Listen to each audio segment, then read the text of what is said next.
Welcome back to the Ride Boundless podcast. This episode is brought to you by Ride Clean. Ride Clean is the simple and easy way of keeping your motorcycle, car, yacht, or plane clean. Simply shake, spray, and wipe and get that mirror-like finish.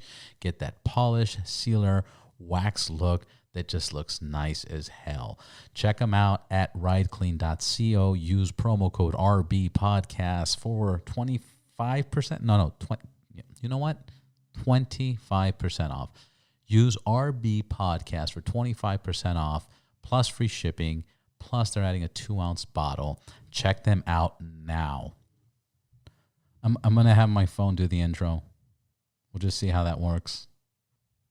On episode 48, Robert interviews Ryan Martin, holistic healer and legendary bass player for Smile Empty Soul. Also joining is revolutionary poet and Emcee Jess the Facts. They discuss the benefits of nature-based medicine, including an in-depth look at ayahuasca. They also broach social issues, music, and other interesting topics. That's pretty dope. So that exactly. That's what we're going to talk about on this episode, number 48, with Martin and Jess the Facts. So here we go.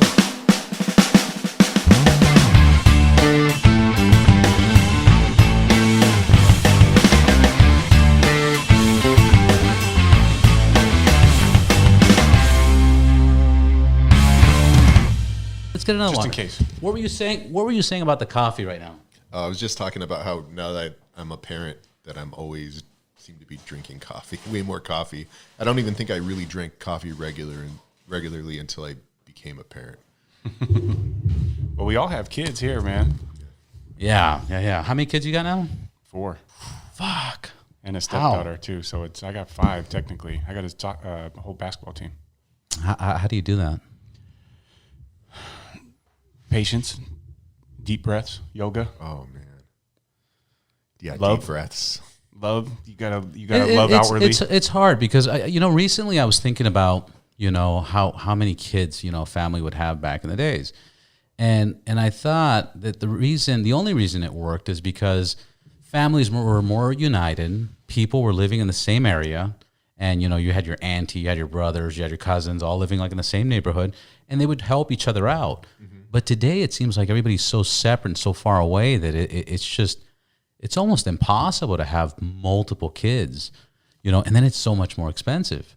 Oh yeah, I feel like especially in generations behind us, families used to live more together.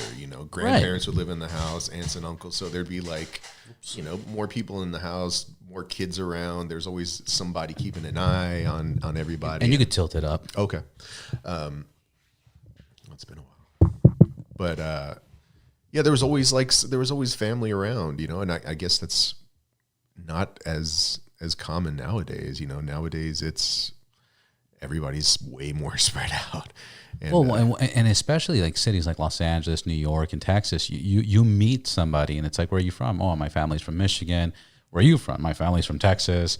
Oh, and then where's your sister? Oh, my sister's in Miami. It's super spread out. So that's what I'm saying. It just seems so crazy. And then Jess sits here and says, I have 4 kids. Like, how the fuck do you do that? I'm fortunate. I've been with the same woman for, we've been together since like 2000, maybe 2001-ish. Yeah. And that's awesome. Married 9 years. I took forever to ask her to marry me, I guess. We got 2 kids, almost 7, and my youngest is going to be 3 next week. So that's awesome. Yeah, they're the best. Don't get me wrong. Yeah, I love my kids. I love both my kids. Yeah, but dude, they can test your nerves. Oh, 100%. Especially after this whole COVID thing, man. It's been a real challenge,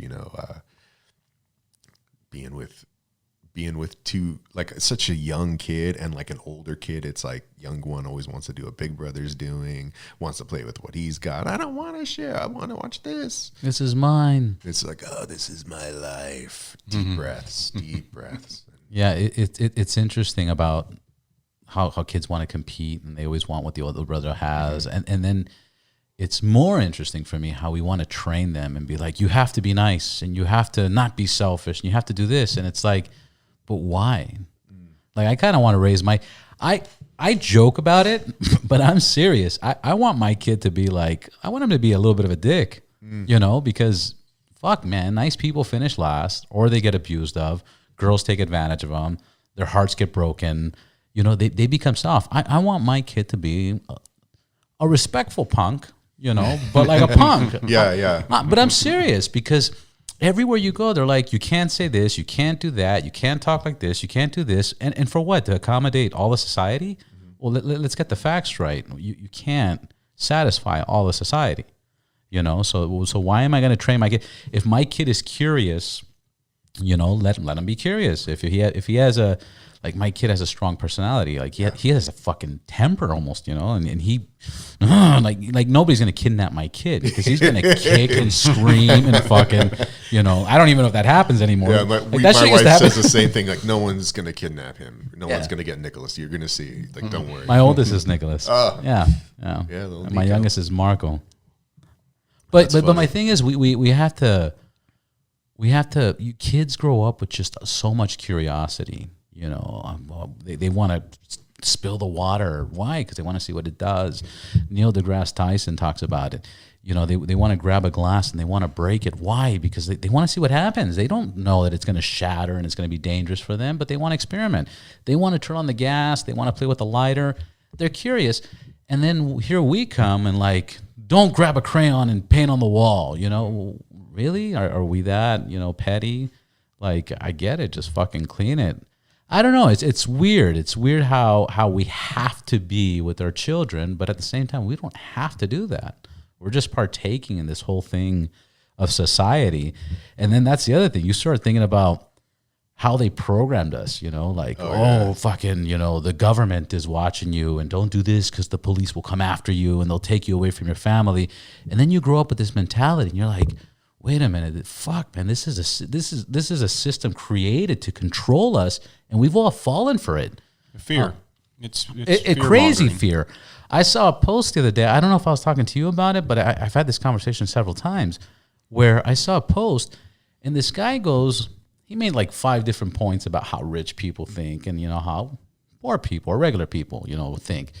And he goes, poor people or middle-class people are taught that money is the root of all evil. Rich people are taught that poverty is the root of all evil. And if you look at poor, you know, cities, poor towns and counties, those are the ones that are robbing, raping, stealing from each other. And that's the other thing. Like, think about how much, if anybody steals from anybody, it's really never from a stranger. It's always somebody that knows somebody that's most close common. to you. Yeah. It's usually like a cousin of yours or some shit like that. Or I don't know, bro. Just recently I started thinking about, like, it's just weird how they've really tried to control us, and they fed us this bullshit where we can't trust strangers. And shit, I'll be honest, man. I think I trust strangers more than, you know, people I know sometimes. You know, like, I give this example a million times, and I said it on the podcast. If I'm on the 405 and I get a flat tire, I call 2-3 of my buddies. Hey, man, I got a flat tire, you know. Can you help me out? Oh, shit, it's 4 p.m. On a Wednesday. Sorry, bro, my kids, my wife, my work. They'll give you excuses, but the chances of you know, getting a stranger to stop and, you know, hey, can you help me out? Yeah, of course, no problem. They'll give you a hand. I don't know. I'm ranting now, you know, but like, it's just strange. Yeah. That's how we live, and yet we're supposed to be scared of strangers. Or another example, we jump on a freeway with thousands of people sitting on a car that weighs 4,000 to 5,000 pounds. These guys can crash into us at any moment. Any moment. It's a weapon. But we do it every day with thousands of people we don't know, and we're fine. But yet people will be like, watch out with the strangers. You know what? You know what I'm saying? Of course. That makes sense. And that's you got to wonder, the deeper question is are people inherently good, or are they inherently evil? Or they're good. I mean, let's vote on it. What do you think? I think I think everybody in certain situations will do evil, and I think everybody in certain situations will do good. I think it's the dichotomy of the both of the yin and the yang. You know, one we're gonna. But you don't think more people are? Bro, come on. I think More people do are right. fucking nicer than anything. Yeah. I think people want to do right, but I- then they're weak in certain situations. But what situations are you talking about? Anything, any situation. Somebody's going to Let me tell you something. steal I something. I see homeless people living in really shitty fucking conditions every day. We live in LA. We Oh, see it yeah, under yeah. every freeway, Every day. off ramp. Yeah. They mind their own fucking business. They have a million motives to fucking, break in, rob, take somebody's purse. Let me tell you something. We're soft. We're so fucking soft. Like, this is the time to break into people's houses. Sorry, don't do this to anybody, but I'm just saying, this is the time to break into people's houses, steal a purse, do this, do that, because people don't even know how to act. People freeze, all the time. There's always the fight or flight, but then there's always the freeze. And people freeze more than fight or flight. Because if you're being held up, the best thing would be is like run away. But most people freeze. So what I'm saying is we're easy targets. And as easy as we are, think about this. We're in 2021. 99% of us are wearing masks, hats, and glasses. This is the greatest time in the world to rob a bank. The greatest fucking time. With Ubers and taxis and shit like that, nobody's fucking doing it. Nobody's doing it. You can't. I disagree strongly that there's people that are mean. Yes, people are driven. Fuck, man, you touch my kid, I'll fuck you up.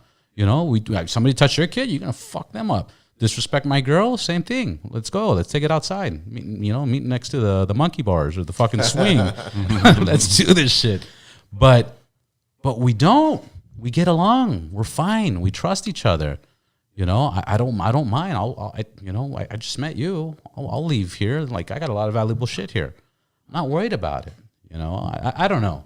I think they want generally to do good. people, and they do good. Mm-hmm. Damn it, Jesse. I don't like your thoughts, man. You're trying to prove me that the human society. I've just known a lot of bad dudes. We all do. That have zero remorse. Sociopaths. I've met, and they have zero remorse, and they're about self, and they're not about others. But you can count that. You can count those people with one hand, I'm sure. No? Is it that many? I've been in certain places where they congregate, and you can tell when somebody has a soul and a conscience, and when they don't, and when they're okay. You can tell.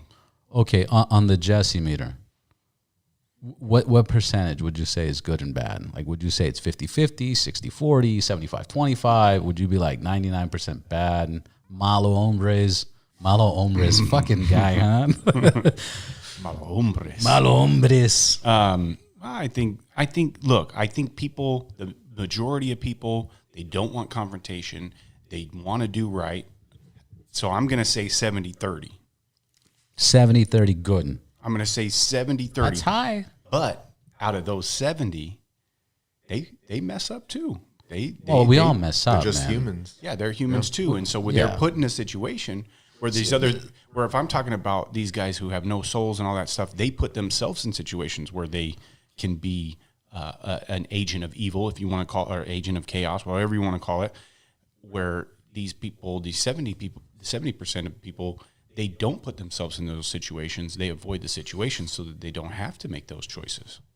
You know what I mean? But I think those terms, everybody's going to do something to a certain extent, Because in Venezuela right now, right, it's dog eat dog. There's nothing, right? Those people are in the situation where they got to do whatever they got to do. Absolutely, yeah. I get that. And so I get that. We kind of have it cushy here in the Of course, States. this is fake. This is all like buttery and sweet. Yeah, but you go to Russia and It's a different ballgame. Yeah, people will cut your throat for no reason. I did have a conversation with a guy that I was kind of like, man, I love the U.S., but there's this and there's that and there's this. And this guy, he's from Russia. And he's like, I love America. It's the greatest country in the world. And these problems are not problems, Robert. You know what the problem is? And I'm like, what? Going to a bar or to a club and because somebody doesn't like you, they'll just kill you right there. Like zero. Like, no problem. Like, just fuck this guy. Wrong Take him to the place, back. wrong time. Boom. And it's like normal, because there's certain people that act higher power than the own government. you know, and I was thinking, fuck, man, I never thought about it that way, but that's true. That also has to exist, you know. And he gave a lot of examples like this, and we were kind of, you know, going back and forth, but at the end I was like, no, bro, you're right. That's pretty fucking scary. This is amazing that we can freely get out there. But my issue now is everybody's so fucking soft now. Everything is so offensive. When the fuck did that happen? You know, bro, when everybody got an iPhone and everybody had an opinion and everybody could post whatever they wanted without saying something right to somebody's face, you know? Yeah. It's, you know, it's like the Mike Tyson thing of, you know, people are way different when they aren't going to get hit in the face, you know? It's like, yeah. it's you know, you're not going to disrespect somebody. Well, not only that, you have the trolls that are just fucking Just out there. Yeah. Just fucking. But I'm talking about, like, you know, hey, bro, you gained some weight. You know, I mean, I gained some fucking weight right now. I gained like 15 pounds in two months. You know, I just stopped because I was in limbo with this move. If you call somebody like a little chubby or something like that, fuck, you're in trouble. Fat shaming. They have a name for it. It's fat shaming. Skinny shaming, height shaming. It's just, when did we become so fucking soft? We've always been this way. I think we've always been this way. We're as humans, we like to put things in boxes. We like to just. But we weren't always this way. I think we weren't always this way, because before you could be like, here's. It's just a bigger mirror now. And that's all it is. It's a bigger mirror, but here's the thing. Before, when you used to bullying, you know, yeah, you would hurt people's feelings. Bullying is terrible, but people responded. You know, so for example, the so-called nerds. You know, you would make fun of Bill Gates. Bill Gates got made fun of. Let me tell you that. I'm sure. I'm sure. Steve Jobs got fucking bullied. Okay, I'm sure of it. But what did they do? They used that for, like, fuck this. You know, I'm gonna fucking create something and change the world. Those are like two guys. No. There's many people like this. There's many stories, many successful, there's many. Jeff Bezos, forget about the ones we know of. There is many people that got bullied in fucking high school, in junior high, and they're doing way better than anybody that bullied them, period. And that's just a high, you know, probability. But what do you mean by doing good? You know, is doing good just having success in a business? No, they used it as fuel. Well, but what's their life like? You know, like what's the quality of their relationships with the people that are most significant others with them, with their kids and their families and their communities? Right, that's different. It could be total dog shit, you know. But what you see on, you know, social media, and you see just the pictures, like, it looks great. It's a fucking highlight reel. Okay, so I'll bring it down like this. If there's some fat shaming, you know, like you would hear back in the days, what was that movie? I know it's just a movie, but this happens. There's a movie where The Rock is all fat in high school and they fat shamed him. Did you see that one with Kevin Hart? Anyways, he's a big fat kid and he's in high school and he's got curly hair and he just looks ridiculous. Is that the one with Ryan Reynolds? I don't think Ryan Reynolds, the Deadpool guy. Yeah, you know, he did one. Was he in there? Yeah, he did with Anna Faris. No, not with The Rock. I'm thinking of this. I guess I'm thinking of a different movie. Yeah, which is actually really a funny movie. No, this one was super fucking funny because that happens, and then Kevin Hart, like, you know, he was the athlete fucking, you know, guy at the high school, and he goes up to him, he's like, "Are you okay?" Because they took his towel off, and he was fat and little pee-pee, and everybody's laughing, you know, in the auditorium, right? And he's like, "Are you okay?" And anyways, they lost, like, connection for like 10 years. And then you know, The Rock comes back out, he's fucking The Rock. Roided the fuck out. Yeah, and Kevin Hart's like, "What the fuck, man? Like, what did you do?" He goes, "Oh, I just worked out every day, 9 hours a day for 10 years. Just fucking, he's like, wow. And he's wearing a fanny pack. Anyways, he's like a CIA agent in the fucking movie. But my point is, when there's that kind of fat shaming, again, bullying fucking sucks. But when there's that kind of fat shaming where people are like, "You're fat? Fuck this, man. I ain't fucking fat." Like, I've done it with friends. They'll be like, "Robert, you gained some weight." I'm like, "Oh, yeah, I bet you I'll lose some fucking weight before you." And all of a sudden you're hitting it, and you're fucking doing push-ups, and you're working out, and you're like changing your diet, because there's some good to challenging people. It's just, I guess, where's the thin line of that's bullying and that's not? Yeah. I think so. What you're saying is it's a necessity then that you need those people. Those people are You really need it. your friends because Bro, they if you provide started motivation. rapping, and you fucking did some whack lines, would you want me to bullshit you and be like, "Yo, bro, that was sick," or would you want me to be like, "Hey, it was okay"? You know what? But that's like the roots of hip hop is like in a battle situation, right? Right. It's like, That's why battling exists. But Yeah. what are we going to start saying? Rap battling is bullying, bro. Could you but it's all imagine? in love. That's the whole thing. It's to help elevate the artist. If And anybody tells anybody, "Hey, you gained some weight," I guarantee you it's with love. I guarantee you it's like, yo. but there's that distinction, right? Of Right. like, are you his friend? Are you saying it out of love, and you can kind of poke a little bit because you guys have a quality of that kind of relationship where you can do that, or is this somebody you don't know and you're going out of the way saying, "Dude, you got so fucking fat," and like, it's not somebody that you know necessarily. Right, I get that, but same thing. Let's go vice versa. If I walk up to you and I'm like, "Man, I saw you like 3 months ago. You were kind of bigger, bro. You're looking good, man. You're looking ripped."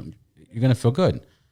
But if I had the same conversation, I say, "Hey, man, sorry, man. I just noticed you 3 months ago you were getting big. You kind of like You're letting yourself go. Yeah. Like, again, I'm not saying, "Oh my God," Well, that's tough love, and it's iron It's sharpens tough iron. love. But that doesn't sound like more in a shaming way, I guess guess maybe that's I'm where it thinking of is, like the shaming, yeah. and like the intention of like of doing it to be mean, Right. and to hurt somebody, or in that intention of saying it because like we're worried and we like you, Yeah. kind of a thing. And I guess there's distinctions. Here's another point. If we're going to talk about weight, and I'm the one that keeps bringing it up, that's the funny part. Obviously, I'm trying to lose some weight.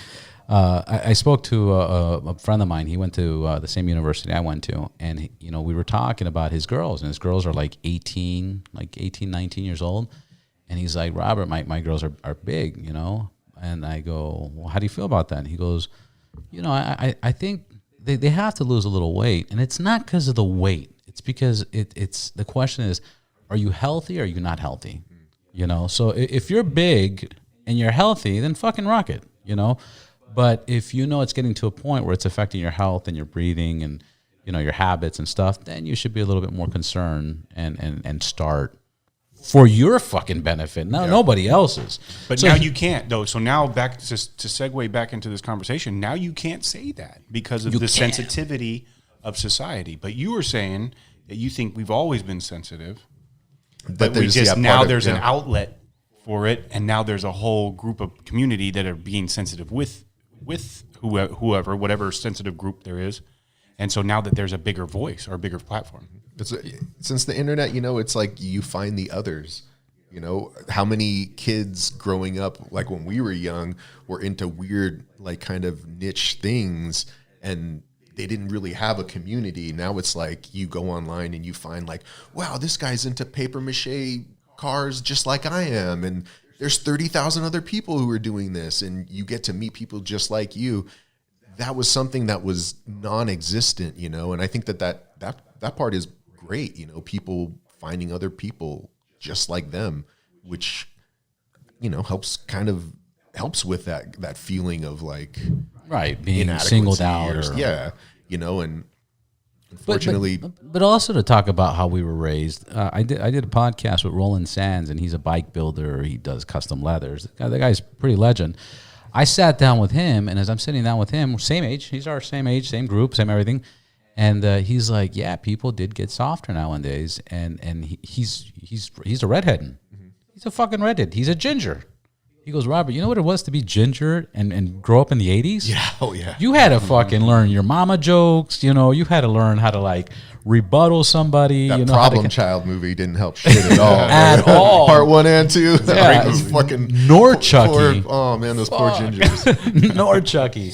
But you had to become stronger. You had to find a way of defending yourself. You had to find a way to counterattack. You had to find a way to come out with a better response. So you're saying society is coddling our youth now, yeah, and giving them a pillow instead of landing on the instead concrete of a belt to get a chancleta, a slipper. Chancla.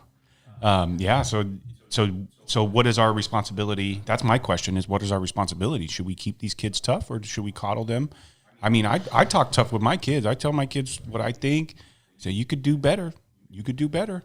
but I come from a place of love instead of a place from hate, and that's I Right, think that's the two different. right, I mean, that's right. a different teaching scenario. out of love. I mean, as opposed I mean, to teaching parents- out of shame or teaching out Right. of like anger. You know, it's especially for kids. No, It's you like got you got to communicate. That's the key. Let's get one thing straight.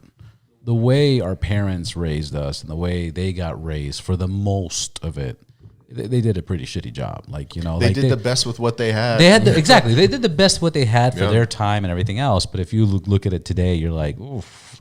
Yeah. Oh, yeah. It's right. Like, bro, they let us fucking play in the street till the street lights turned on.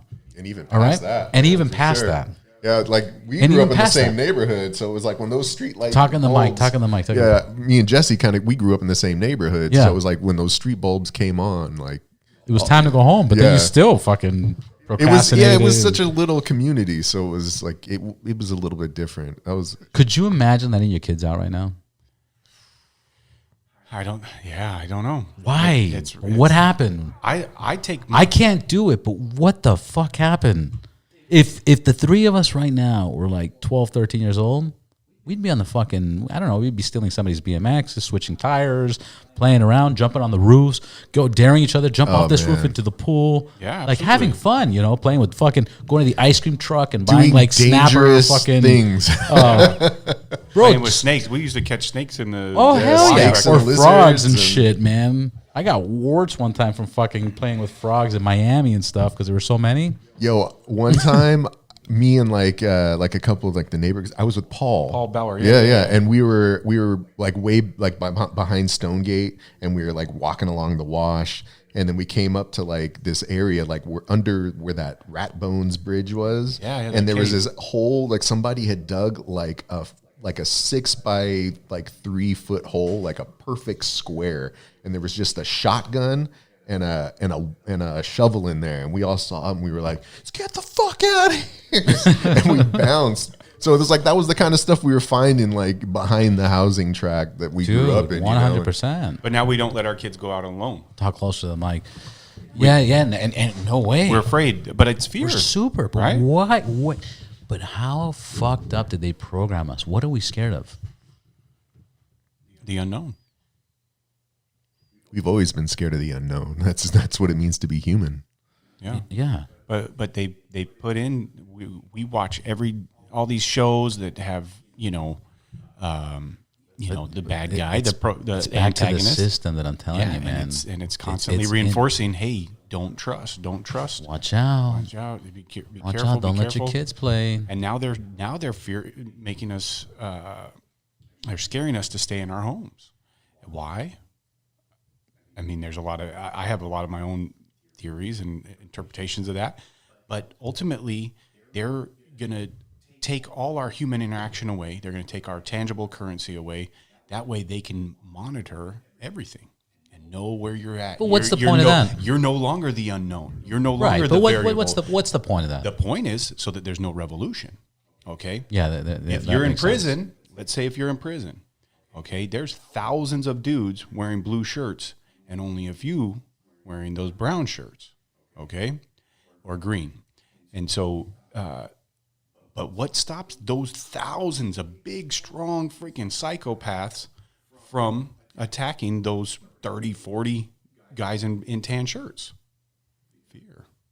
Yeah. The revolution is what they don't want. That's what Kanye was talking about. That he got in trouble. He goes, slaves continued choosing to be slaves. Exactly. You know, because how the fuck how the hell do you have like 20 black dudes, 6 foot tall, fucking buff as fuck, and then one old white dude like, hey boy, like do that, like what? What do you do? What do you mean? And he's like, they continued. They could have stopped that a long time ago. Absolutely. But that fear or that. And that's what they, and that's what I think ultimately. That's my opinion. Okay, I don't Yeah. force my opinions on anybody, but ultimately, Nobody's listening. the rich 1%, they and the people who really control the government, the big pharma, the big oil, the alcohol, tobacco, these big entities, Pharmaceutical. yeah, big pharma. They control everything, and the banks. Don't forget the Rothschilds and the Rockefellers, and they own 87% of the world's wealth. Okay, so now you have all these moving towards digital currency, and they're going to be able to get their little percentage. MoneyGram, just like how MoneyGram, XRP bought MoneyGram, and they're going to XRP bought MoneyGram. Yeah, and so they're going to have these little transactions. Every transaction that you make is, one, going to be documented, taxed, 2, and 3, it's going to be a little percentage, a little service fee. Yeah. And now the rich get richer, and the poor still don't revolt against the bully, right? If there's any bully in our society, it's those that are brainwashing. It's those that are keeping people from succeeding in wealth. Because why? That's their power. And to me, that's what they use the fear for, is so that we don't revolt against the powers that be. Against the government. Yeah. And that's a great point of view. I see that. Interestingly enough, because everything they do is everything that exists is made to separate us. Yeah. Even gangs. Oh, you're blue, I'm red. Oh, you're purple. Oh, fuck that, I'm rainbow. It's just Democrat, Republican. That doesn't right. Democrat, matter. Republican, L.A. Oh, you live what part of the valley do you live in? Oh man, yeah, exactly.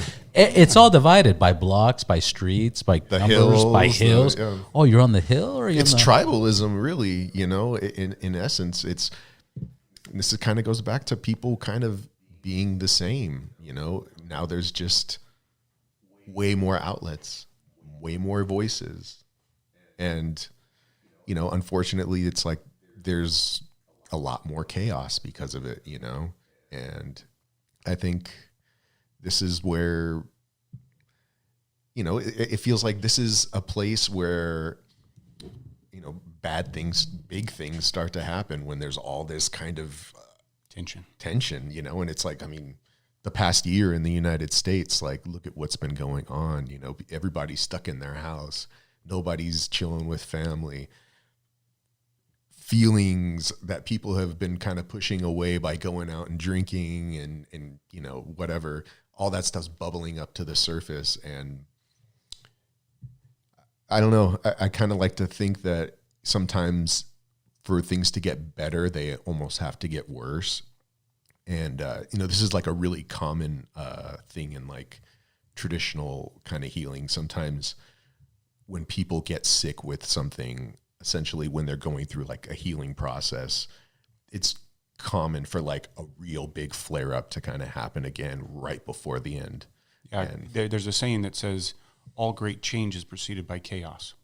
It's a necessity. You have to be shaken out of your comfort zone in order to act. There's another saying that says hard times create hard people. Hard people create soft times. Soft times create soft people. It's an endless cycle. But in this kind of goes back to what you were saying about like how our parents raised us. Like my mom came from Georgia, from Russia, came in like the probably late 70s. And my grandma, my grandfather, and her brother, basically come here from USSR. And I remember hearing stories, my grandma telling me like it was the first time she went into the supermarket and it was like, oh yeah, bright colored products. Like, look at the produce. Cuba's like that now. Yeah. What USSR was in the 90s, especially when it collapsed, like in the, it collapsed in 89 or 87, something like that. Like all those countries, Armenia, and the weird one was Cuba because we were here on the west side. Till now, it's like that. Like there's Cubans that leave, they get out of the island, they come here, and when they walk into a supermarket, they tear up, man. They've never seen such a big selection. They've never seen unlimited amounts of food. The amount of starving, that the Russians, it's fucking insane. It's insane. It has a lot to do with, the perspective of how you see and perceive these things. It's easy to lose sight of that when, we have all this stuff. I can Uber Dude, we have like everything. 50 fucking TVs. Everybody has like 5 TVs. Uber anything, Postmates. Instant gratification. And that's a big problem. Everything can be now. There is it's so hard to find people who are not just glued on their phone. And I you know, everybody, I'm guilty of it too, you know, using my phone a lot, but at the same time, it's like, it's such a, like a little vampire, you know? And, you know, this easy accessibility to everything, man, this accessibility to everything. It's a sad crutch, you know. I with my boys, you know, we'll go to the restaurant every once in a while. Like I think the first time we went to a restaurant like a couple weeks ago, like it was like the first time in a while. And you look around, and you see all the families just sitting there, and everyone's on their phone. And it's, you know, we try not to have the phones, especially when we're at the table. Like my kids, they don't have their own phones. We don't let them use the phone at all, you know. And we just bring like extra toys in the backpack, and like, it was more than I had when I went to the fucking restaurant when I was a kid with my sister. It was like, oh, cool, crayons. Like, I'll just shut the fuck up and, you know, color. But now it's, you know, it is what it is. But you got to bring a laptop, a charger, headphones, constant a entertainment, mic, a fucking webcam, a touchscreen, constant amusement. Yeah, we're supposed to have moments of nothing, of just sitting and doing nothing. Yeah, and it's when people do that now, the anxiety comes up because I'll check Twitter real quick, Instagram real quick, or I'll send an email. You know, it's nobody wants to be with their self. Nobody it's again, but that's part of the fucking bigger system that's what they want. They don't want us to be with ourselves. No, they want you to track yourself. They want you to tell on yourself. Isn't it a trip how many of us know that they're listening and following and blah blah blah blah blah? But we all have iPhones. We're still there's fucking databases in Salt Lake City, in the hills in Salt Lake City, databases recording everything. Yeah, everything. But is that? And then that the keywords? Yeah. Keywords pop up, and then they go to those. They go and say, "Where is this signal like coming from?" Explosion. Yeah. Missile. Yeah. Spaceship. I got a thanks. Mars. We're flagging this podcast right now. Yeah, that's honestly Fart. The other day. Look, on Instagram. Diarrhea. I'm not on Instagram a lot. I'm not on Instagram a lot, but the other day I put up a post. I reposted somebody's alien post, right, and it showed just a little video of three planes breaking apart, three air spacecrafts, right? I put it up. Guess what?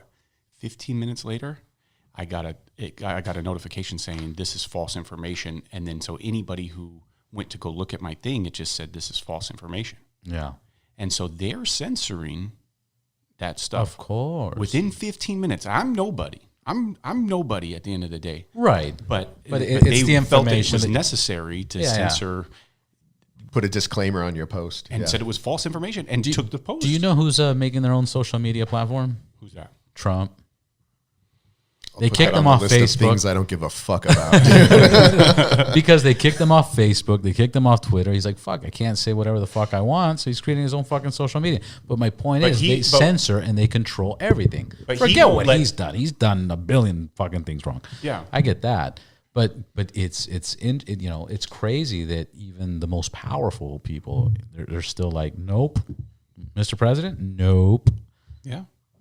And it's those bigger powers it's those bigger powers. The military, it's bigger. It's bigger than those governments. Those guys are just puppets, you know. And 100%. And do you really think that, let's say Trump creates his own thing, do you really think that he will let other people say what they want to say, knowing that there's censorship coming from his angle? He'll probably, yeah. You know, and so it's never ending. Yeah, it's all preference. And I think this is a good time for you guys to introduce yourselves. Who are you? Where can we find you? And what do you do? Oh, okay. My name is Ryan Martin. I am, I guess, like a curandero. My interest is in traditional plant medicine. I'm a multi-instrumentalist. I'm interested in helping people feel better, whether it's in their physical body, their mental, physical, and spiritual kind of selves. You know, I'm very interested in. So is that like ayahuasca? Yeah, DMTs. I'm interested in traditional plant medicine. Very interested in the power of the transformational power of those kind of these kind of healing medicines, and how long they've been used for, for millennia. Unfortunately, because of the drug war, so much of this stuff has been not studied and been demonized. And, over the past 10 years, but especially the last 5 years, there's been a lot of resurgence and interest in these kinds of traditional medicines, especially in ceremonial context, but also in the kind of Western scientific model, with like Roland Griffiths' work at Johns Hopkins University with psilocybin. And I mean, that work and his work with MAPS and end of life studies, it's really, really fascinating stuff. And I feel like it's really giving a new kind of like view and like legitimizing this kind of stuff that people have been doing and have been shamed for, so to speak. Yeah, for so long. Yeah. And I've been working with plant medicines for about 20 years. Wow, that's been a minute. I would say the more the study with ayahuasca for the past 10 years. And it's a very unique way in healing, in that it brings you right to the point of many of like the kind of issues that you may be holding on to and not even really realizing. Well, yeah, but before you get into that, like exactly what is ayahuasca? Do you smoke it? Do you drink it? What's the process?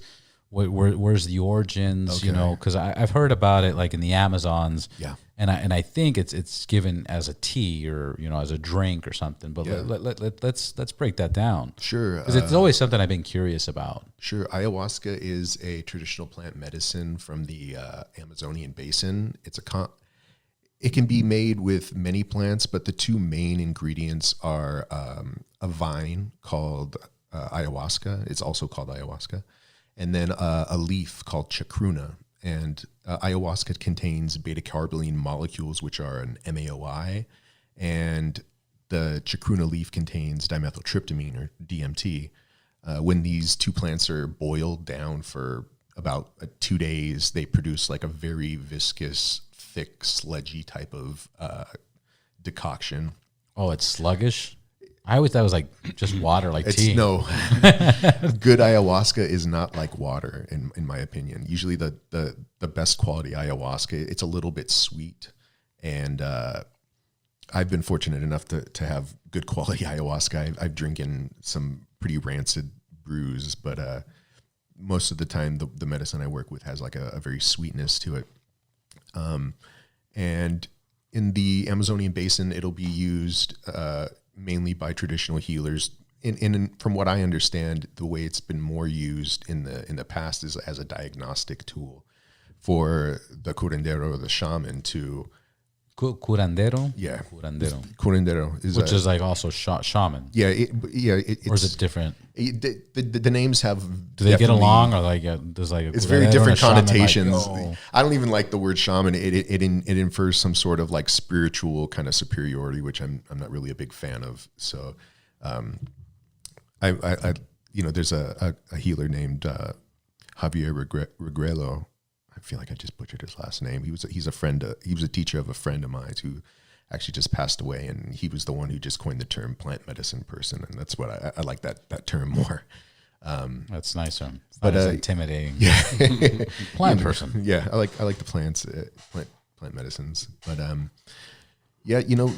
these plants have been used for thousands of years. Ayahuasca. There's also a medicine called Huachuma or San Pedro, which is a cactus, which is, you could probably walk down the street and find it. It's a very common columnar cactus that has been used for thousands of years. It might actually be the safest of the quote unquote like psychedelic plants. Has the longest documented history of usage. There's amazing artwork carvings in the temples of Chavin in Peru, depicting these deities holding San Pedro cactuses, and it's these traditions, are held in with a lot of reverence and respect, because these medicines are incredibly powerful, and I think they should be used with a great deal of respect, also with people who have experience in serving this kind of medicine and know how to help guide the experience, because it can definitely be very overwhelming, even for people who have a tremendous amount of experience. It can still be very harrowing at times. And I link in Excuse me. like to liken the experience to, very much like a yin and yang experience. It's not always pleasant, and it's not necessarily fun. And if somebody sat in an ayahuasca ceremony, after a weekend, they would probably say, yeah, that wasn't like a party. It wasn't definitely wasn't like some sort of drug fueled kind of shenanigans or something like that. It's basically people coming together for a common reason of healing, and making the agreement that we're going to sit here and we're going to feel whatever comes up. If we feel like we have to purge, which is very common with ayahuasca, I hear that.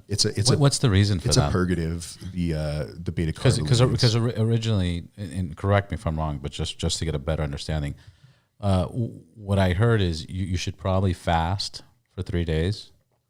I don't think that's necessary. Actually, I think really? That's probably really bad information, because the experience can be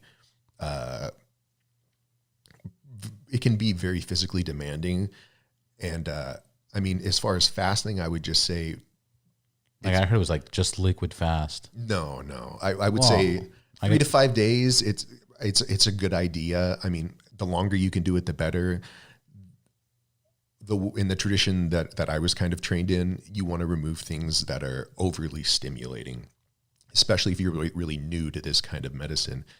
So things that are overly salty, spicy, things that are, sugary, tacos. yeah, really greasy foods, stuff that is really overwhelming to your senses. The idea is that when we remove this stimuli, we become more sensitized to the subtle natures of these kind of plant medicines. So eat clean. Yes. Maybe 2-3 days of clean eating. Yeah, but also, raw. But it's not just the diet of like the diet of what you put into your mouth. It's also the diet of like what you're putting into your mind and the environments you're putting yourself into. So ideally, in a perfect world, you could spend more time in nature and more time in silence, more time just sitting and feeling whatever comes up. I think just that alone starts the process, the healing process. When we can start to take out this overbearing kind of stimuli of like, all right, I'm going to take it easy on my phone, except for like my, work phone calls and stuff I have to do for my job.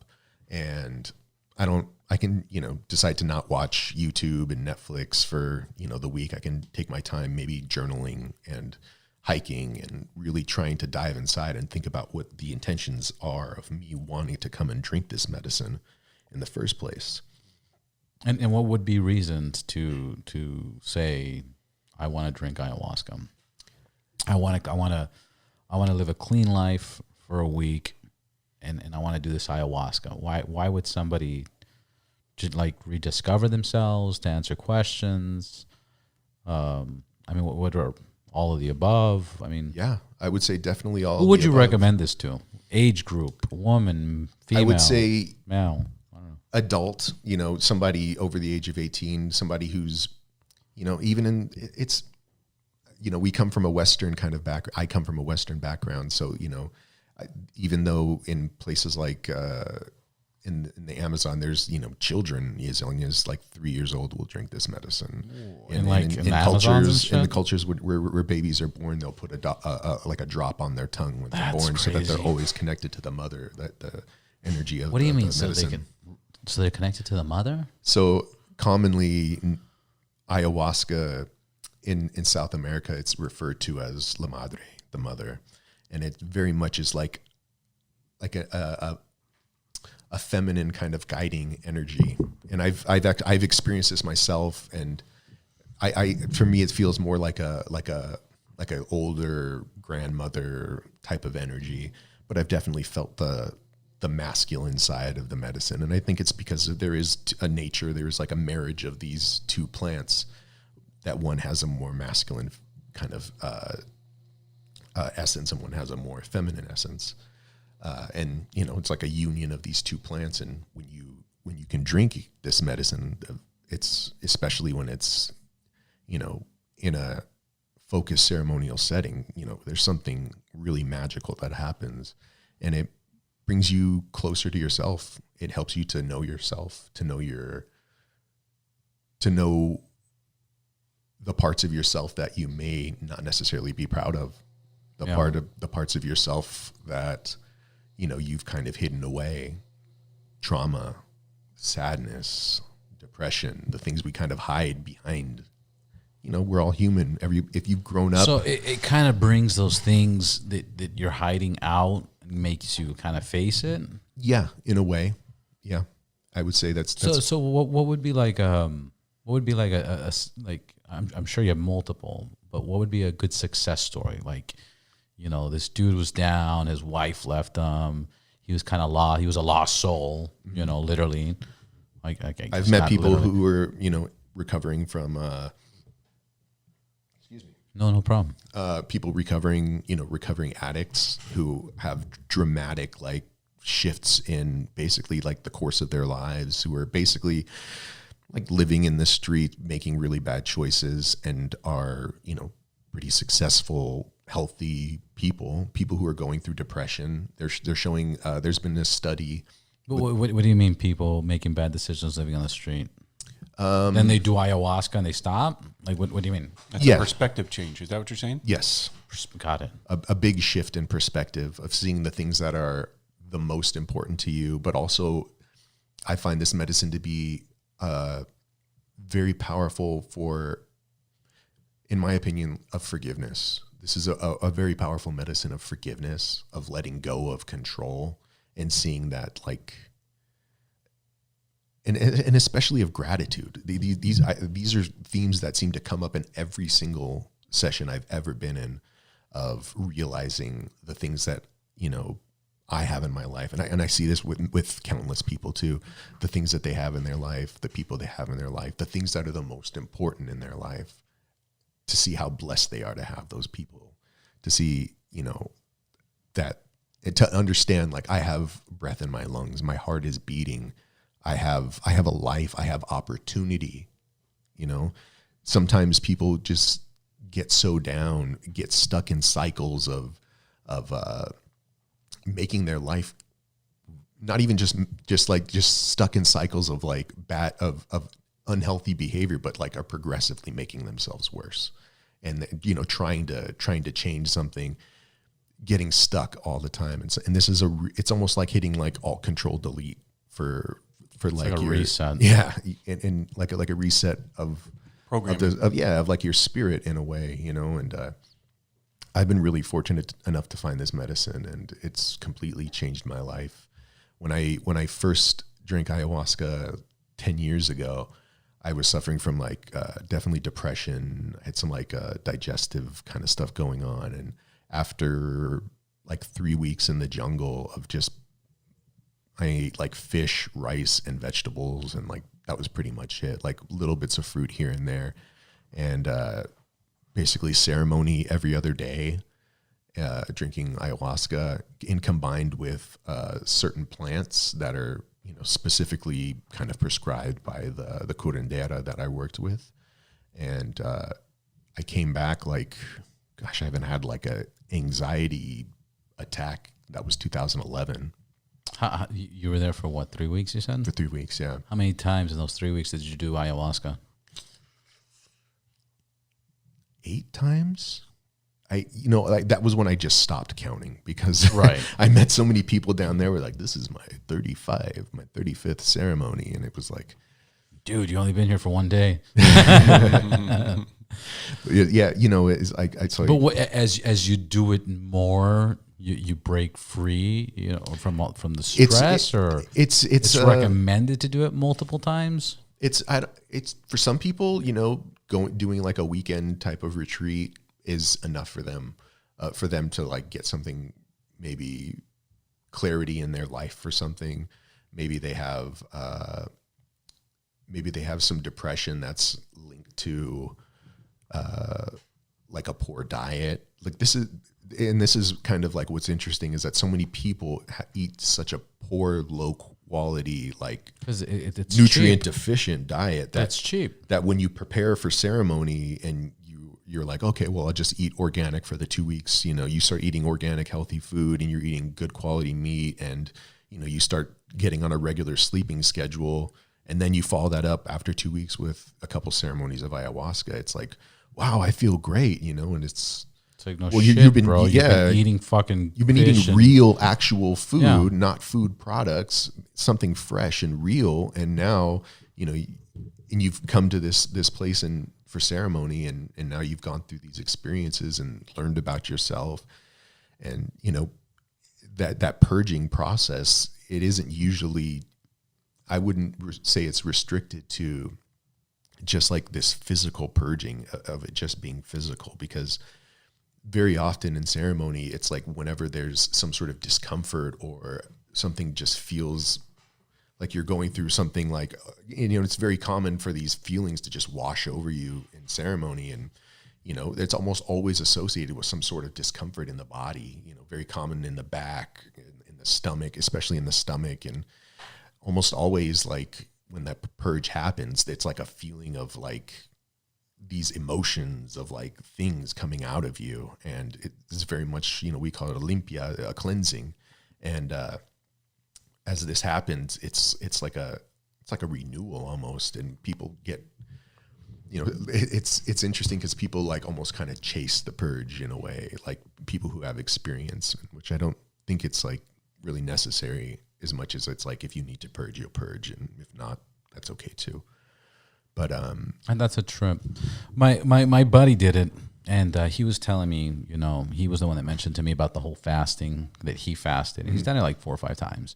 And he says there's the purging, and the way he describes it is he'll go in there with his mind, you know, like what am I gonna do? Like, do I do this opportunity? Do I do that? Do I continue this? Do I stop that? Whatever. And when he gets into that, you know, I don't know at what phase, but once he drinks it, and once he's in that moment that he's actually, I don't know if you want to say tripping or just like, you know, different stage of life. He's like, Robert, it feels like you leave your body and you're in the solar system, the galaxy, the universe, and you just look down at yourself and you're just like, this is what you're gonna do, and this is how you're gonna handle this, and all these questions of confusion just all of a sudden just become very clear on what you're gonna do, and that's how he describes like the ayahuasca, and this is why he's pro ayahuasca, you know. no, it's a very common kind of. Is that like a normal trip, or There's no normal with ayahuasca. There's like what's the crazy? Has anybody died trying out ayahuasca? No. But there's like little like asterisks to this. There have been deaths around the use of ayahuasca, but almost always there's other outside. Like somebody saying, I feel free, and he jumps off a waterfall or something. Yeah, or walks into a lake and drowns. Or walks in, yeah. You know, goes off into the forest by themselves and, you know, shivers, but then comes back. Or there was... An outside force. You know, whether it be, you know, other medicines that are combined with ayahuasca. And this is another part of like why it's a good idea to keep a cleaner diet before. There are certain... Or have a curadero. Yeah, well, I mean, and they should know this too. And usually the people who are doing this work that are experienced will also let those people know that there are contraindications to using this medicine, like certain medicines that are definitely contraindicated, which would be like your SSRI, antidepressants, and if you're on any other types of like, but I mean that's like a bunch of shit. Like there's people that do cocaine and they fucking, you know, they just get loud and crazy and hyper and aggressive. And then there's other people that do cocaine and they want to jump on a, you know, off a ledge. You know, it's like you don't know how they're gonna act, but I guess that's where. And that's why, you know, we try and, you know, we set the tone for that, you know, before anything happens. It's people come into the ceremony usually prepared. They've had the information. They've been preparing for a number of days, and they come, they sit, and they understand that okay, this is a real serious kind of environment I'm in. No one's here joking around. There's not like a bunch of lights and TVs. This isn't a party atmosphere. People are coming here. This ain't Molly. Yeah, no. And there's Avalon. People are coming, and it can be, not just like spiritual seekers, people with, trauma, people with, I've drank with, soldiers who have like serious trauma. I've drank with like people who are, cancer survivors, people who are on death's door, people who are just like, they're at the end of their life and are looking to help to find balance in their lives, or are looking to find peace. And in my opinion, this kind of way, it's not for everybody, but it's a medicine of forgiveness. It's a medicine of acceptance and peace. In the most detailed but easiest way, how would you recommend this? Like here, have some coffee, because this will wake you up and I'll give you energy and I'll let you finish your day. How would you paint ayahuasca? Who's it for? And what can people kind of expect? Because I got a lot of people that ask me about it. I'm not interested in trying to No, I'm not saying you're trying to sell it. I'm not saying sell me this pen. Yeah, no, I'm a firm believer in that when people hear about it, there's a call, right? And somebody. Well, what's somebody that call? Because here's the thing. I'm not talking about the people that get the call or don't get the call. I'm talking about the people that are living in this concrete jungle. And they forgot, they don't even know the existence of this. They don't even know what ayahuasca, they never even heard of it, and now they're listening to this podcast. They're like, ayahuasca, what's that? Who is there a type of person this is for?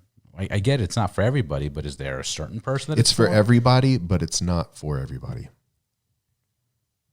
It should be available for all those who are interested in it. But there are people who are just like, who shouldn't drink this medicine, people who have pre-existing I'm sure it's going to be people that have anybody that's probably taken any pharmaceutical drug or pill to up or down or anything like that should probably and people who have psychiatric issues and have mental health issues probably shouldn't be drinking ayahuasca. And there are practitioners out there who would serve them, and some of them may have a great deal of training who can take in people like that. I don't know. I've read probably a fair amount of accounts of people who have, things like bipolar, which is definitely, I would say, contraindicated for drinking this medicine, who have gone down to Peru and had very bad reactions. But then I've also read a couple here and there of I changed my diet. I was down there for a number of months. They had a very specific protocol. They were isolated in the jungle. They were eating specific foods, taking specific medicine. So basically, it's a big overall. Yeah, it's a very big pharmacopoeia of and basically it's a whole different paradigm in the jungle and environment. And when you can do something like that, it's very different. Yeah, and I get it. It's one of those things that it's I don't want to convince anybody to drink this medicine. I'm not saying that. I'm just saying I've been wanting to do this, but if you ask me why, I would say, fuck, I'm not sure. I just heard so many cool things about it, and how you discover yourself, you find yourself. It's kind of that. That's one of the reasons. Sounds like a good reason. I mean, if it's like you've been on a journey, guess, I guess I feel like I've been limited in many ways, and I took this. Do you know Landmark? Yeah, I did the Landmark Forum and the advanced course 20 years ago. Yeah, so it was great. My same friend, he's like, Robert, please just take this fucking class, please, man. And what I learned from, have you heard of Landmark? No. Yeah, it's a 3-day course. What I got out of it, that changed my point of view is the story you tell yourself is always worse than what it actually is. True.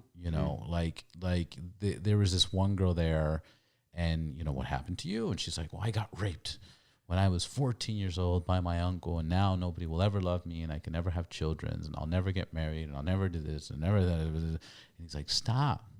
That's the story you're telling yourself. And then it'll come to true. It'll come. And now she's fruition. 28 years old and repeating this. Nobody will love me. It's crystallized within her. It's 100%. And they teach you that. They teach you that the story you tell yourself is always worse. Like why are people bad? No, bro. 70% are bad because this happened to me and that happened to me and that happened to me.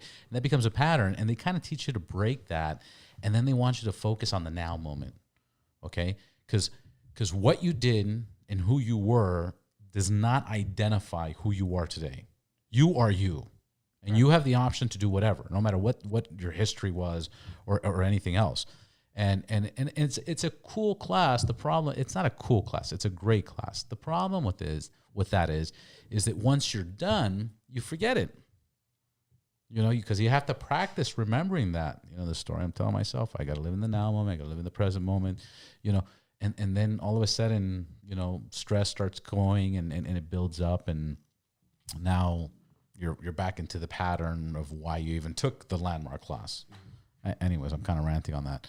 But where was I going with this? You were ranting. I was totally ranting. Take Landmark. This podcast is brought to you by... Because your friend was telling you about, he's the one who... he was telling me to Seth, he's the one that was telling me to do it, and he's done the ayahuasca many times. And he just does ayahuasca. The few times that he's done it is just because he has to do business decisions and life-changing decisions, and it's the only way that he can get a clear head. Wow, I got off track on that one. Yeah, it's really a place of coming from. I think it's like we're really lucky that it's like somebody can have those kind of experiences. Like traditionally, this medicine and talk about it. Yeah, traditionally, I mean, this medicine's found its way out of the jungle, especially I would say over the last 20 years. What's the difference between ayahuasca and DMT? DMT is you smoke that. You don't. DMT drink that, right? is jerking off to a Pornhub video. Ayahuasca is making love to somebody who you deeply care about and cares about you. Mm-hmm. That's what I would liken it to. DMT is like a 15-minute just fireworks show. In my opinion, some people are going to like totally disagree with me and be like, no, it's totally enlightening. And, I've smoked freebase DMT a couple times, and it was always just like, I see like this kind of essence of ayahuasca a little bit with it, but it's more just, I don't know. I didn't get much out of it. I didn't get anything that stuck with me. Not like the first time that I drank ayahuasca. That was just, there was nothing like that. Or every other time I've drank ayahuasca, it seems like. I love the way you put it. DMT is like jerking off, or fucking ayahuasca is making love to like. Yeah, and there's and I do really believe that angel. Like, how do you compare jerking off to having sex with an angel? Yeah. And the way he said it, the tone, he's like, DMT's jerking off in ayahuasca. You can tell I've thought about this before. Hold on, right? I forgot. We got the sounds. Ayahuasca is so Jesus. Soothing. I don't use those enough. Jess, the reason he's here is because we were talking about ayahuasca. Why do you want to do ayahuasca? Look, what do you know about it? I'm a vulnerable human. And what do you have to ask him? Well, look, I'm a vulnerable human, and I have my issues with life just like anybody else does, and there's always remedies and different angles of perspective and tackling them, problems and finding solutions. And, when you're talking about holistic medicine and you're talking about, on a side note, my girl's grandma had lupus and she went to Mexico and nothing was working here in the U.S. But when she went to Mexico and went the holistic route, she was healed. And so, what is life? What is? Wait, I don't want to get too deep. Here we go. But what is what is our life? Oh wait, not that one. Oh, fuck, dude. That's the wrong one. I'm sorry. Hold on. There we go. There we go. But when you're saying like, what are we here for? What are we here for? It is to have peace. It is to have love. It is to experience solutions over problems. And so for me, I've never done ayahuasca, but when I do it, it will be for self-healing, self-reflection, and then hopefully some sort of projection will come from it. Some sort.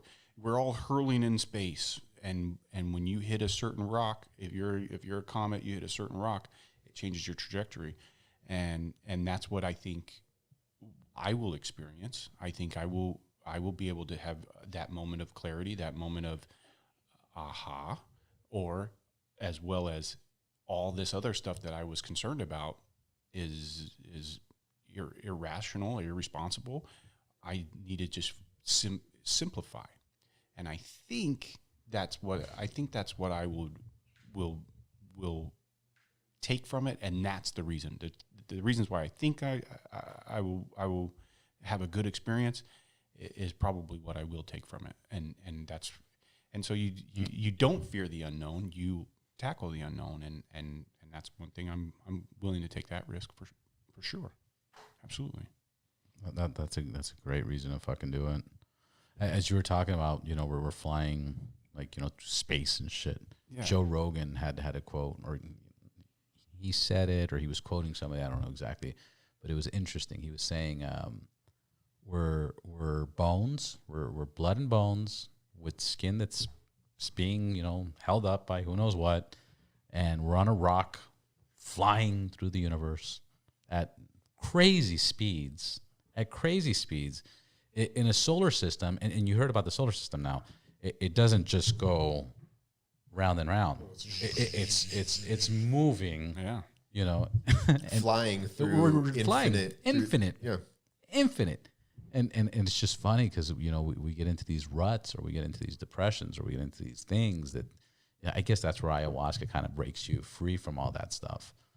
But anyways, I don't want to. Well, but me too. I feel like I'm as a writer. I'm somebody who writes every day, and I. Who are you, Jess? Well, just for the listeners, so they know where they can find you, who you are, and what you do. Well, I'm irrelevant at the end of the day. But my name is Jess the Facts, and I'm Just the Facts. I'm an artist, an author, and an all around good guy. But I do music. I've produced 42 albums, and it's all conscious hip hop, and I try to do. I'm a big fan. I love the music. Thank you. I try to do right by. I try to make music that would make me think. I try to make music that would make me feel good, and also that I would enjoy, and then I hope other people in the world enjoy it and can find something and get some sort of enlightenment out of it, hopefully. And because of that, I'm not that popular at the end of the day. But anyways, you're super popular. Stop that. So what's important to me when I write is that I find therapy within that. I find myself within my pen, and I use that like maybe somebody would use ayahuasca or whatever. I do that on a daily basis to wrestle my demons and wrestle my thoughts and also center myself too, because you start writing, and I taught a class called Poetry in Motion, and you do free writes, and it's your subconscious letting out your feelings, and when you start writing, there's something therapeutic, and there's something enlightening and self-reflecting, and as well as healing too, and so I use that. I use my writing, and I feel like that's how I center myself on a daily basis, and I'm a regular human like anybody else, but that's just my coping method. Everybody has their own. It's awesome.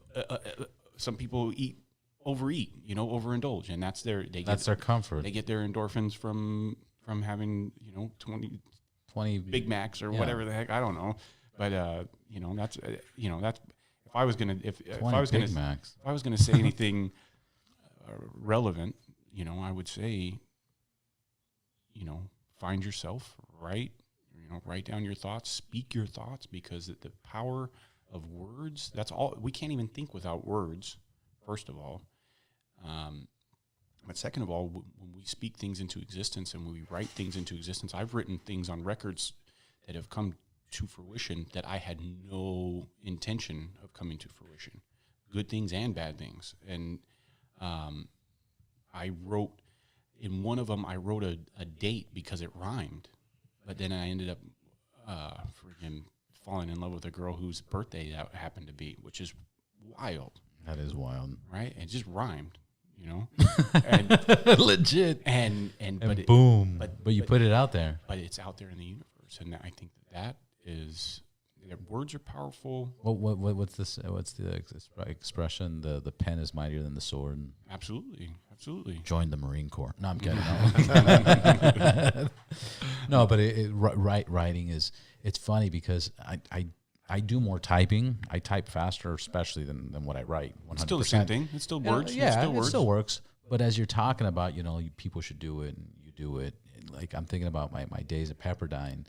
I don't remember as much as being in the class, as much as when we had the teacher or the professor saying, "Hey, go outside, spend 45 minutes, get your journal, and write." And and then as you're saying that, I'm just visualizing myself, a memory of just sitting on a bench and just kind of like, writing whatever the fuck I was writing at that moment. Yeah, and and the most valuable thing I'll ever say is write your goals. Yeah. Write your goals down, and check yourself. Check yourself. Hold yourself accountable. How do you check yourself? How do you hold yourself accountable? You put like you guys know David Goggins? Yeah. David Goggins. That guy's a freak anomaly, dude. but he has a great book. It's called Can't Hurt Me. Okay. And one way that he checks himself is so David Goggins is this he used to be a big guy, then he lost the weight, then he joined the Air Force to kind of discover himself, and then he finished that, and then he was done, and then he was anyways, he wasn't doing too good, and he kept doing these things. He kept finding out he was doing stuff that his mind would trick him was good, like overeating, sleeping, fucking being lazy. Like your mind makes you very lazy, and your mind makes you, not do shit. Like he says, fuck motivation, because motivation, you'll wake up in the morning and you'll be like, I'm motivated to run. So you put on your shoes, you put on your shorts, you put on your jacket, you open that door and you see how cold it is, or it's raining, and you're like, I'm not running today. So he's all about challenging your fucking mind and your brain. And one way that he puts himself in check is, he puts little Post-its on his mirror, so it's the mirror where you have to reflect, and see, did you do this? Did you do that? Fucking stop being a little bitch, Like, he's aggressive. He's aggressive, but now he's broken world records. He does marathons. Then he does the Bigfoot run. Yeah, those like huge ultras. Yeah, like 100. The ultras, like 120 miles in 3 days. Yikes. Fucking now he went from this fat guy to he became a Navy SEAL. He couldn't pass. That what do they call it? Like the health requirements or not physical. The Hell Week. He couldn't pass Hell Week because of health issues, not because of him, but his lungs fucked up or his knee fucked up. Then they pulled him out, and then when they pulled him back in, he had to redo that Hell Week, and he did that 3 times. Then when he was done with that, he became an Army Ranger. He joined the Army and then became a Ranger after being a SEAL, after being in the Air Force. Like, the guy's fucking crazy, but he. But is he though? Is he crazy, or is he just freaking goal oriented, and he achieved a bunch of shit? And I think, to answer your question, how do you check yourself? I check myself every day. Okay, I wake up at the same time every day before the sun comes up, and I have my to-do list. I create it. I'm old school. At night or in the morning? In the morning. What's most important for me to do today? And I'm old school, so I write with a pen. I take a blank computer sheet of paper. I put a little square That's that square in front of whatever the hell I put behind it. That's how I check myself, because if I don't have a check mark in that square by the end of the day, I've failed myself. And so I hold myself. And like you were saying earlier, we hold ourselves to higher standards. Like you were saying about the girl who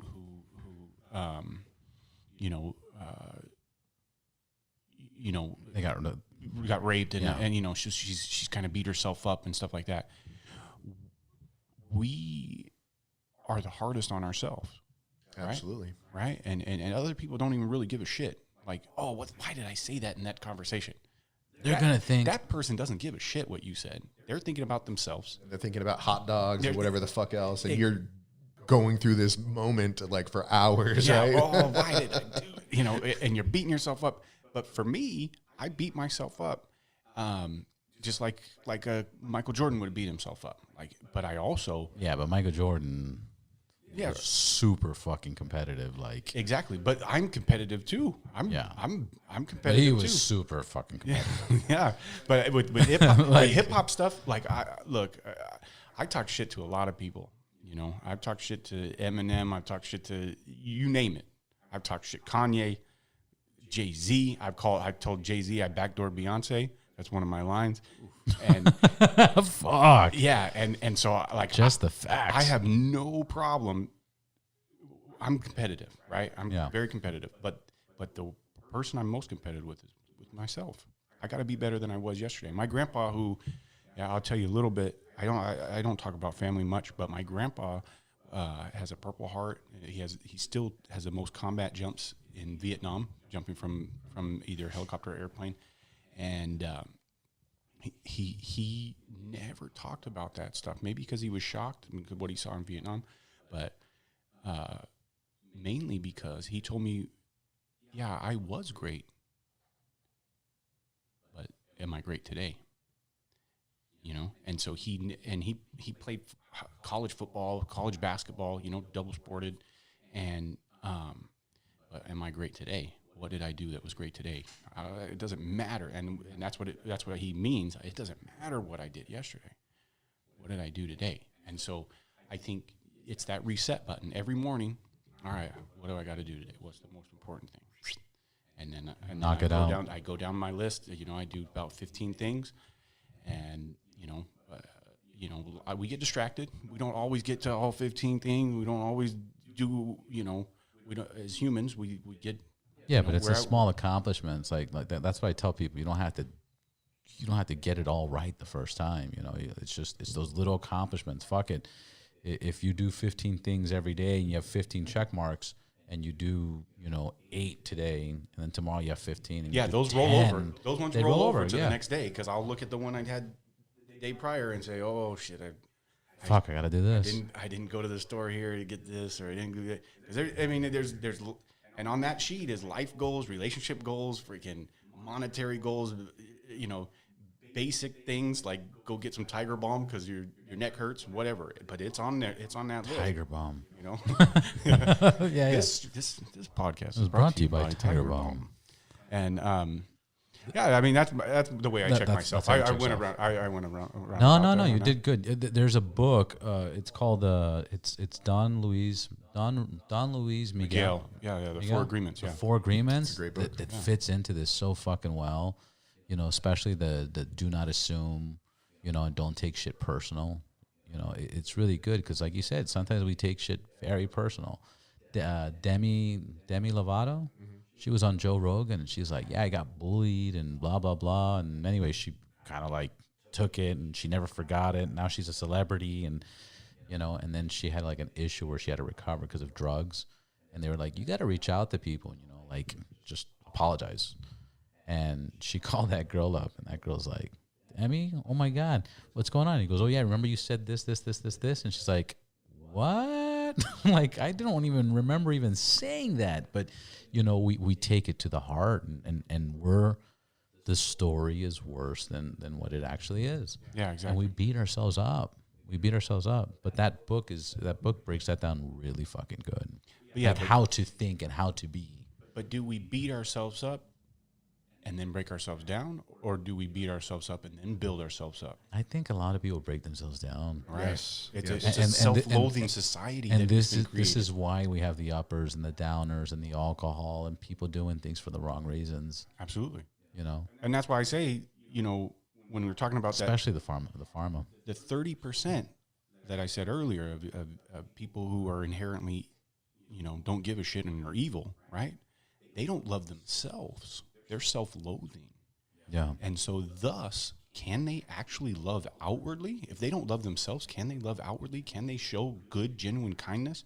I don't think so.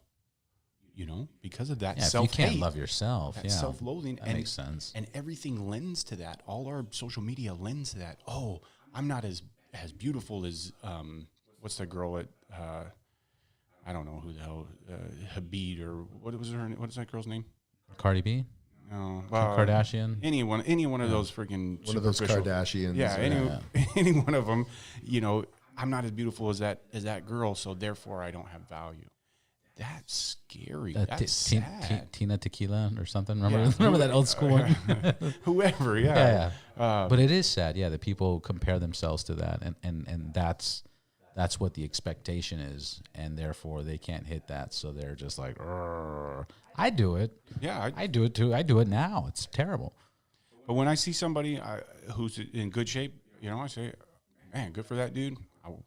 What do I need to do in order to build myself like that? Or I meet somebody intelligent or very talented. Oh, wow, good for that person. How do I freaking achieve that? I always, that's just my mentality is like, I love everybody, every single person. And Would you say, because this just crossed my mind, would you guys agree with it's also the people that you surround yourself with? Oh, absolutely. If you're surrounding yourself with Shitty fucking, they're going to bring you down, and the higher level of people that you surround yourself with are going to bring you down, are going to bring you up. I'm sorry. I've been doing jujitsu now for probably almost 4 years. I'm still a white belt. I still get crushed all the fucking time. But I've noticed that since I started training at the new gym I'm at, the level of, first off, the level of like competition and the level of jujitsu at this gym is like ridiculously high. what gym is it? This is Checkmat Northridge. Shout out to Arnaldo. What up? Arnaldo. He's a Pan Am champion, world's champion, like no gi.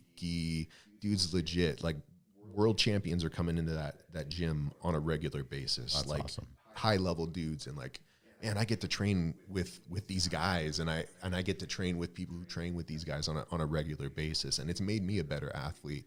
And I've noticed that the people at this gym are, they want to. It's way more of like a brotherly kind of like camaraderie, and they want to help. They want to help and encourage, and there's a lot more positivity at that gym. And I know I've gotten a lot better, and I'm seeing like I'm fucking sore as fuck right now because yesterday there's like a bunch of new white belts that are coming in, and I'm like, all right, I'm looking for the bigger guys. I got to try like this out and try this out, and I'm seeing like the fruits of my labor paying off, and I really have a feeling that it's because I'm surrounding myself with this high level of athletes, better people. But also not just better athletes. Like these are like really nice guys too, and I'm stoked to be training there. And I was just having the conversation today with a buddy of mine, and he was saying like, dude, I was just having that conversation with like how lucky we are to be training here. And I'm like, yeah, dude, like, the last gym I was at, it was like an older guy who ran the gym, and like he didn't roll anymore. It was like Cobra Kai status. I mean, he's good, and he knows a lot about jiu-jitsu, but it was like the first day I went to the new gym, I'm rolling with Arnaldo, and like that was the first like black belt I got to roll with, and I was like, fuck, dude, this guy's just like, it's like wrestling a python. How does that happen? Like he just says, hey, all right, welcome to the class. Let's go. Show me what you got. Yeah, once we do warm-ups and technique, he's just like, oh, he'll say like, you roll with him. He's like, Ryan, let's go, which he doesn't roll too much with white belts, especially because he's competing so much. He's trying to really focus his training with like higher level belts that are challenging him. but he definitely rolls pretty often with white belts, just not with me. Is that what would you say it could be discouraging? Absolutely. Oh, it's super discouraging. Because when you like see how fast somebody fucks you up, you're like, oh, fuck that. I'm never coming back again. Yeah. Because of the extremes of belt and it's definitely discouraging. But it's important, I think, and this kind of comes back to what Jesse was saying of like checking yourself and remembering those kind of goals. I came to do jujitsu strictly from a self-defense point of view. I was interested in purely in self-defense because I had been in a couple. I had a friend who, excuse me, I had friends who were in like a, I guess, like altercation with somebody they knew, and this guy just basically had like a mental kind of breakdown and just destroyed this house. And he was like a kickboxer, and nobody could help him. Cops ended up showing up and like tased him, and I was like, well, dude, if I was like supposed to be there, and I wasn't there, and he hit a good friend of mine like really hard in the chest, and she had like a lot of like kind of PTSD type symptoms because of it. And I always think like, what if something like that was to happen, like in any type of situation? Like how could I help dissolve that in a way that's safe for people? And that was my kind of way of getting like sucked into jiu-jitsu and then falling into love with like the kind of sport of it. And it's weird. It's like this whole other world I had no idea existed, and it's just like all of a sudden like I'm like engrossed in this culture of and love for this sport. I never got into martial arts, and I really wish I would have. It's not too late, bro. And I feel and I know that. I actually was going to join. I mean, I did Krav Maga recently, like 4 years ago. I was doing Krav Maga. I had a trip in Colombia, and I was like, man, Colombia is crazy as fuck, man. You got to know something, you got to know something, other than just regular street fighting. So I did the Krav Maga, and then a good friend of mine, we were going to do, jiu-jitsu, because Joe Rogan's talking about jiu-jitsu and how fun and, how disciplined. And that's how I heard about it, to be honest with you. Yeah, and the way he describes it that I love it the most is it's one of those few sports that you could actually see a smaller guy beat up a really bigger dude. Oh, you're just like, what? Where it's technique. But then, my friend was like, nah.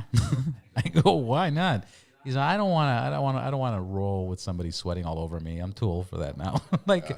He said that he was being silly, and then I was like, well, you know what? Then I'm not going to do it. And then I signed for the Krav Maga. Mm-hmm. Stupid reason, but the point is those are the kind of things that I think children, like my son, I'm going to put my kids in martial arts 100%. Yeah. Just because they get that energy out.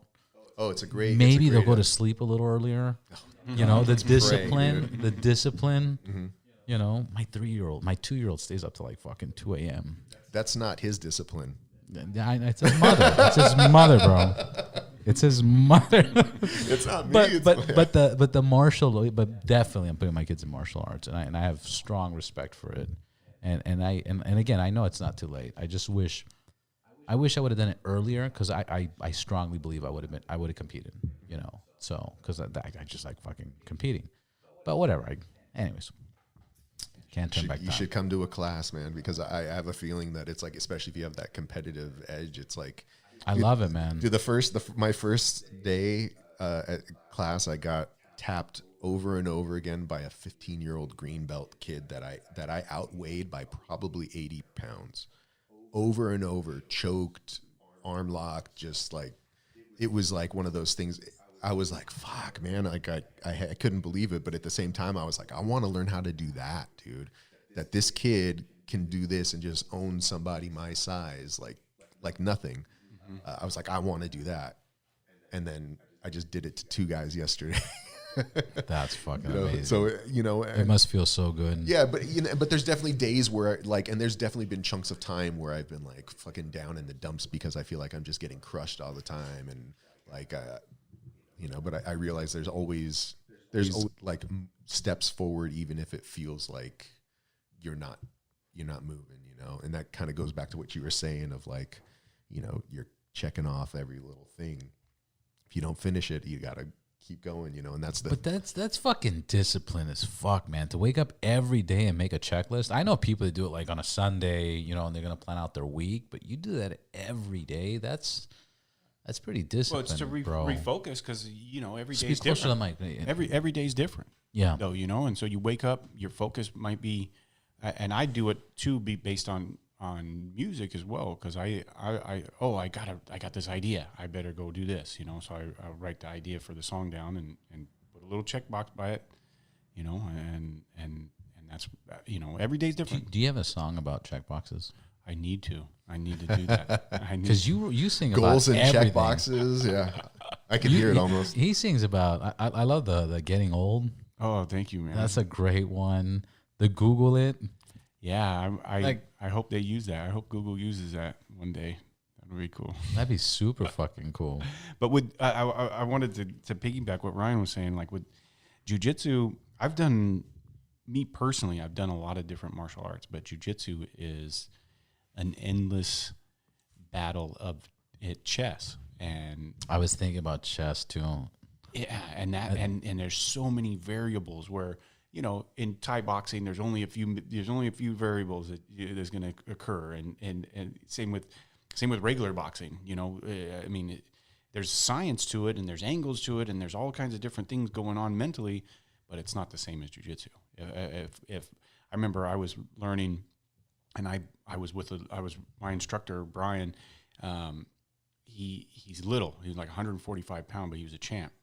And I tackled him. I thought I was like 250, jacked, and I tackled him. I posted my arm to kind of get a little leverage, and as soon as I posted that arm, I was toast, done. Kimura? Yeah, done. And I was like, What is it? Who? Yeah, you get No, but what'd you say? Kimura. Oh, It's an arm lock. yeah, it's the shoulder. Aura and then Americana the other way. As soon as I posted that arm, he knew exactly what he was doing, and I did not know what I was doing, and he took advantage of that. And that's the same thing with chess. You know, I've played thousands of games of chess, and I know if I put something here, this is, you know, it's a certain technique, certain look, certain style. Okay, I need to do this, I need to do that. You got to check this, got to check that. And that's how it is with jiu-jitsu. And so when people are watching UFC, I watch it, and I'm sure you watch it a little bit differently because he should have done this. Oh, he should have done that. He should have posted. He should have turned to his hip. He should have done, you know, and you know, you're watching, and it's a high level of physical battle, you know, where I play basketball still, you know, but it's not the same. Yeah. Jiu-jitsu is it as far as sports is concerned because of the different variables, I think, and you never stop learning. I mean, you can master other crafts, but jiu-jitsu that's a hard one to master because there's so many variables. So many variables. Like there's like simple, like the fundamental stuff that you would probably learn like the first week of training can be refined almost endlessly. Like there's like little things that I see like maybe in like a YouTube video of like your basic like escape that I'm like, dude, that little detail right there is a game changer. Or like how you would move to this to do this other.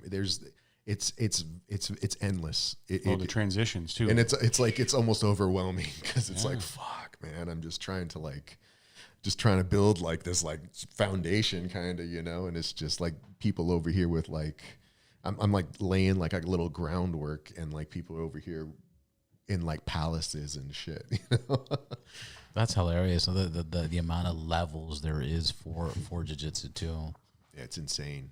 But it's one mistake. It's just like chess. One little mistake, and you can be toast. And you could be the bigger, stronger guy, and it doesn't matter. It's just angles, leverage, and intelligence. It's funny because when he's telling me about it, all I'm thinking about is like that chess game we had.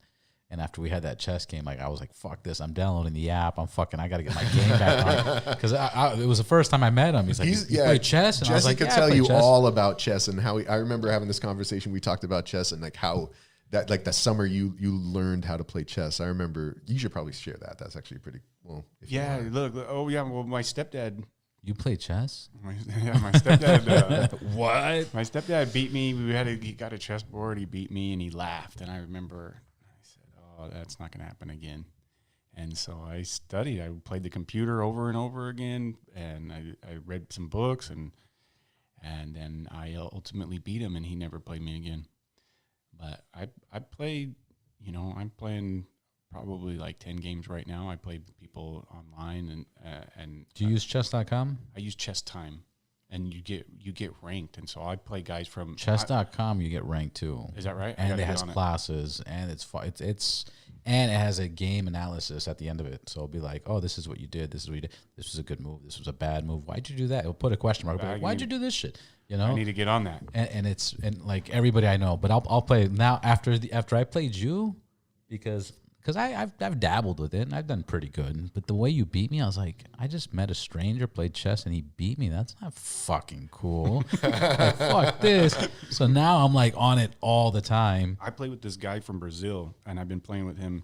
I think we have hundreds of games, him and we go back and forth. But that dude, I don't even know if it's a dude. It could be a girl, right? What? Because it just shows their flag and they have their little Yeah. handle.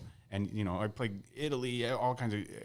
India's very good at chess. Sounds like the same app. Yeah, but this guy from Brazil, I've been playing for probably a year, and we just have these wars, and I'm thankful for those wars. I'm thankful, like we were saying, iron sharpens iron. I'm thankful for the bullies. I'm thankful for the bullies that bullied me when I was a kid. And Dude, how crazy is that you can have like 10 games going right now?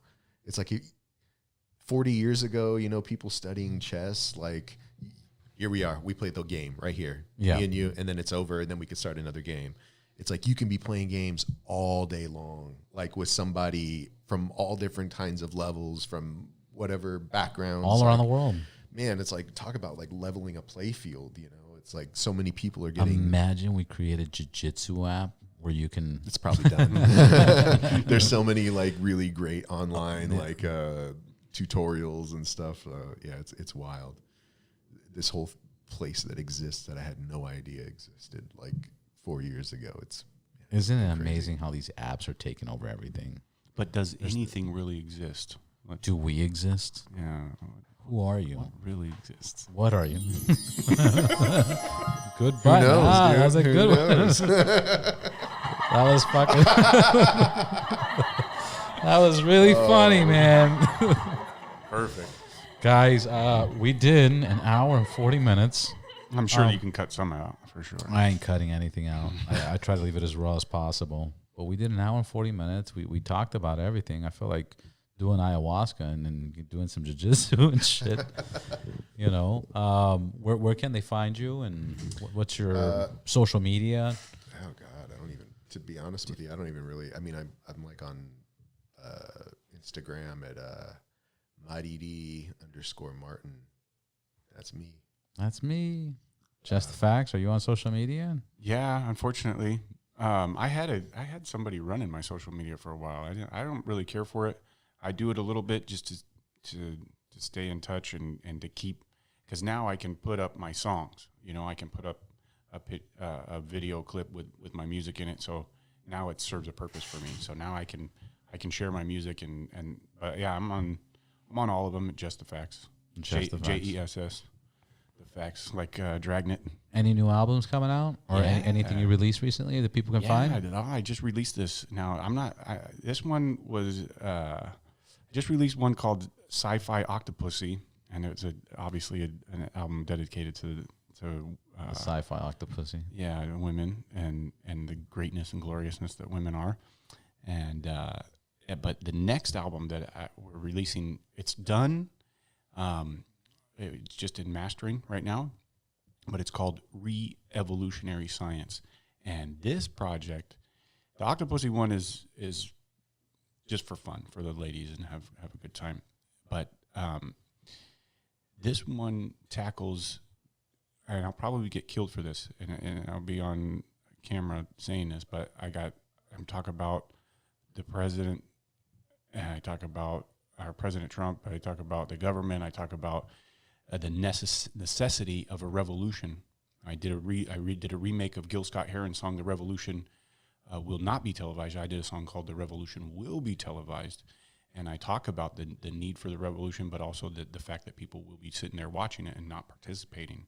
And the album's calling for a revolution, but I talk about Epstein and Hillary, and I talk about a lot of friggin' risky topics that people will not be happy about, but it will get attention and people will listen. Well, if they listen, great. If they don't, they're going to miss out. But it's my thoughts, my feelings on the way society is now, and it's been something that, I wrote most of it last year, and the only a lot's changed. Yeah, and so it's been in the tank.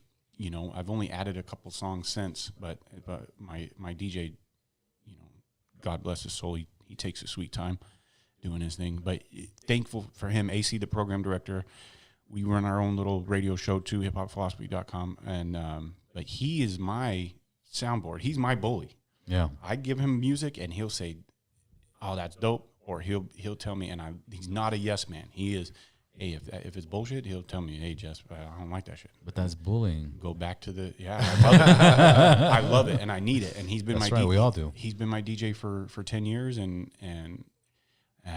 he's got a. What's his name? You said AC, the program director. AC, the program director. And he is a very polarizing figure in the hip hop community, because he's called out everybody for selling out. From Dr. Dre to DJ Premier to friggin' he's one of my heroes in front of me. I was videotaping, and he was with Large Professor. You guys know who he is. He produced one of the greatest hip hop albums of all time, Illmatic, half of it. And just to clarify, yeah, and he's there with his beautiful girl, and the first question out of AC's mouth, he says, "So I could only play 2 tracks from your album. How come you fell off?" And Large Professor's like there. His girl's like, "What the hell?" And God bless Large Professor's soul, man, Extra P. And he said, "Some people are going to like it. Some people aren't going to like it. I do my best, And he handled that question like a champ. But to me, I was like, oh, wow. I've walked out of interviews for shit like that before. Yeah, and he should have. He should have, absolutely. And AC does that. A lot of people hate him because he tells the truth, but the truth is necessary. It's a necessary. I hate to say a necessary evil, but it's a necessary component in life, and the truth is the hardest thing to swallow. And you're not ready to hear it. Yeah. And when people know it's the truth, they get even more hurt. It hurts even deeper. The lies. Okay, yeah, you can say whatever you want about it, but when they catch that, real, it's like, ouch. Yeah, and he's burnt a lot of bridges in the hip hop community, and he's worked with everybody, and he's a legend. He brought MF Doom for his first show here in LA. He's a show booker, and he's done a lot of great things, and I love him to death. And he's my bully. I need that. I need that. And because we all do. We all need somebody to say, hey. I think that's why we get married, because we need somebody who freaking says, be like, hey, you're going to marry me? I'm going to have your fucking kids, motherfucker. Don't fuck up. Yeah. Don't fuck up. Yeah, stop drinking and partying every fucking night. Time to get serious, Yeah, absolutely. But, yeah, man, thanks for letting us come crash your show. And fuck yeah, bro, anytime. Yeah, cheers. We'll do this shit again. Yeah, that'd be great, man. It's kind of cool. Like, I've actually known Jesse from, like, I thought you guys just met outside school. Right now. Yeah, we're kids. We grew up in the same neighborhood, and went to same elementary, junior high, and high school, and have been kind of like kept in touch over the years, and he's a solid dude, man. Dude, this guy, we didn't even get into him touring the planet.